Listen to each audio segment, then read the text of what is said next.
안녕하세요. 다음 포털의 교사 카페 운영자입니다.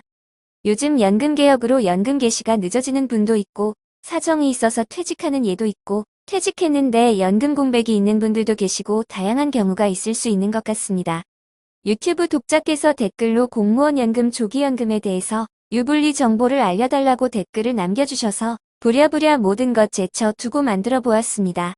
공무원의 조기연금 조건은 연금 개시 연령 5년 이내인 분만 신청할 수 있고 조기 수령형 1년당 5%의 연금을 차감한 금액으로 지급된다는 것쯤은 많이 들어보신 내용일 듯합니다. 우리가 직업 현장에서 직접 느끼고 생각하는 방향으로 현장감 있는 내용에 비중을 두어 분석해 볼까 합니다. 조기연금 수령 시 우리가 먼저 생각해 봐야 할 것이 있는 것 같아요. 잠시 그림을 한번 보시겠습니다. 전문가들은 자주 하는 소리가 국민연금으로 100만원 받을 사람이 조기연금으로 5년 미리 당겨받으면 30% 감하고 70% 정도를 받는데 유리할까 불리할까 이런 이야기 많이 하더라고요. 저는 공무원 출신 퇴직자라서 그런지 공무원들은 그런 생각을 하지 않을 것 같아요.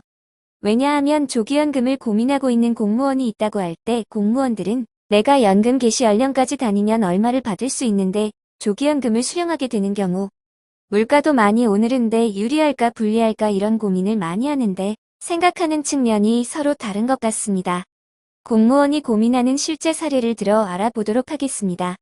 A 공무원은 현재 연금액이 273만 4,360원이고 연금 개시 연령이 될 때에는 연금액을 323만 4,260원을 받을 수 있는 상태에 있습니다.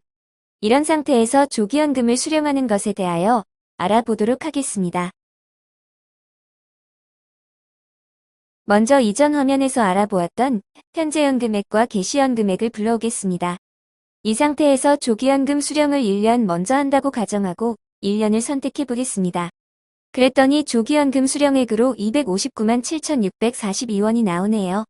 그런데 현재 연금액과 차이만 보지 말고 개시 연금액과 조기연금액의 차를 봐주기 바랍니다. 고 2년을 선택해 보면 조기연금으로 5%또 감해져서 246만원가량이 나옵니다.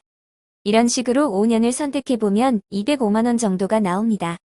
전문가들 입장에서는 현재 연금액 273만 4,360원과 205만 770원 차이인 68만원 정도를 덜 받는다고 생각하는 것인데 반해 공무원들의 입장에서는 118만원 정도의 금액을 못 받는다고 생각을 많이 하거든요.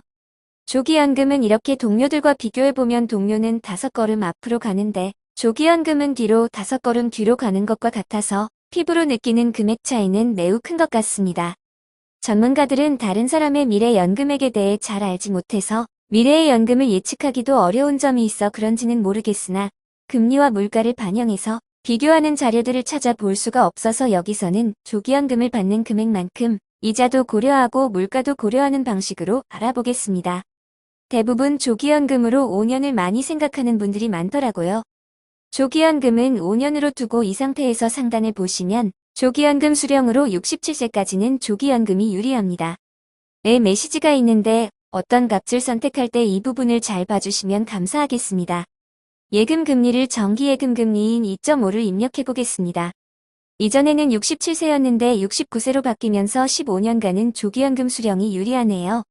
공무원 연금은 금리와 관련이 없고 물가지수 상승률과 관련이 있기 때문이며 미리 받은 연금액이 매월 205만원씩 1년간 예금을 하면 이자 포함하여 2,489만원가량이 되기 때문입니다.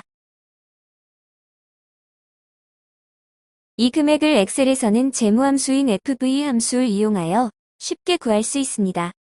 참고적으로 말씀드리면 이 금액은 FV 입력 후 가로 열고 월이자, 개월수, 마이너스를 붙이고 월불이백하면 1년 동안 원금과 이자를 합한 금액을 쉽게 구할 수 있으며 전년도에 받은 연금액 2,480만원가량이 또 이자가 생기므로 그 금액을 합산하면 연말 합계액 5,046만 567원이 됩니다.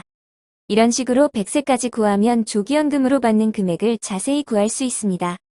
옆에 있는 퇴직연금도 연금을 받게 되면 같은 방법으로 100세까지 계산한 데이터들입니다. 이런 식으로 계산된 표라는 것을 말씀드리고 수치로 보면 잘 이해가 안 가기 때문에 이해를 돕기 위해 지금부터 손익분기점 차트를 이용하도록 하겠습니다. 다시 금리를 지워보겠습니다. 손익분기점이 내려가네요. 파란 선이 조기 수령선이므로 주황색 선 퇴직연금선보다 위에 있어야 유리하고 파란색 선이 아래에 있으면 손해보는 구간이 됩니다. 금리가 일 때는 13년까지만 유리합니다. 그런데 금리를 아까와 같이 2.5%를 입력하니 69세까지 2년이 더 유리해졌습니다. 이번엔 5%를 입력해보겠습니다. 73세로 4년가량 증가했습니다. 금리가 그렇게 높아도 많이 변하지는 않습니다. 그런데 이번에는 예금 금리 2.5% 상태에서 물가를 2%로 입력해보겠습니다. 물가가 오르더라도 71세까지 밖에 유리하지 않습니다. 물가가 5% 올라도 76세까지 밖에 유리하지 않습니다. 즉, 개시 연령까지의 연금으로 생각을 한다면 절대 조기연금으로 수령하면 많이 불리하니 개시 연령까지 재직하는 것이 좋지 않나 싶습니다.